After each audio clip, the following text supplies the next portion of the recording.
We are covering specimen transport temperature requirements for the phlebotomy exam. This is a critical pre-analytical variable that the exam loves to test to ensure you understand how to maintain sample integrity. Getting this wrong leads to rejected specimens and inaccurate patient results. So you must know these categories cold. Let's start with the most common category, room temperature, defined as 18 to 25 degrees Celsius. Most routine chemistry panels collected in serum separator tubes fall into this category. An exam trap often involves the clotting process. A question might describe drawing a gold-top tube and immediately putting it in the fridge. This is incorrect. The sample must clot fully at room temperature for 30 to 60 minutes before centrifugation. Chilling it too soon can interfere with proper clot formation, leading to a fibrinous serum sample that will be rejected by the lab. The exam expects you to know the correct sequence: draw, clot at room temp, centrifuge, then transport. Next up is refrigerated temperature, between 2 and 8 degrees Celsius. This is for biochemically unstable samples. Refrigeration slows down metabolic processes that could alter results. Classic examples that frequently appear on exams are ammonia and lactic acid. For these tests, the sample must be placed in an ice slurry immediately after collection.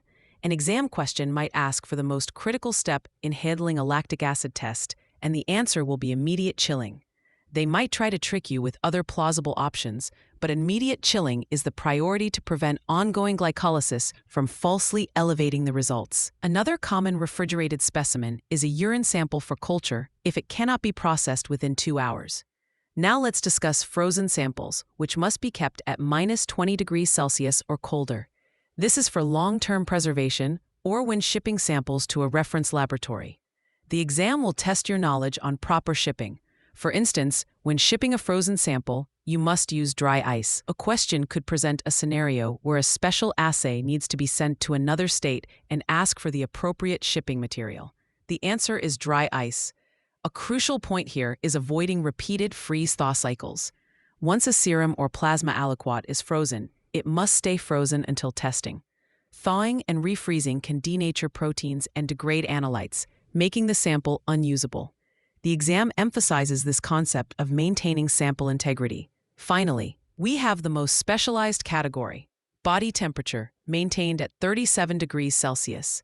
This is essential for tests like cold agglutinins and cryoglobulins. These tests identify antibodies that cause red blood cells to clump at cold temperatures.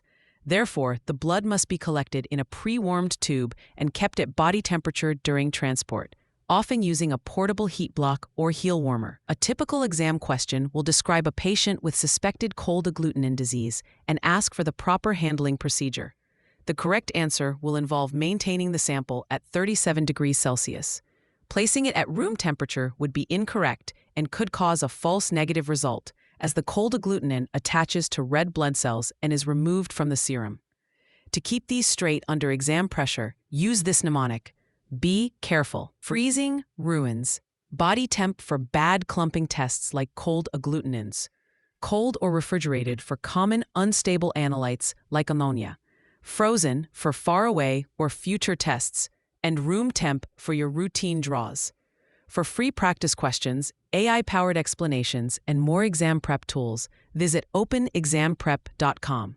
That's openexamprep, all one word, .com.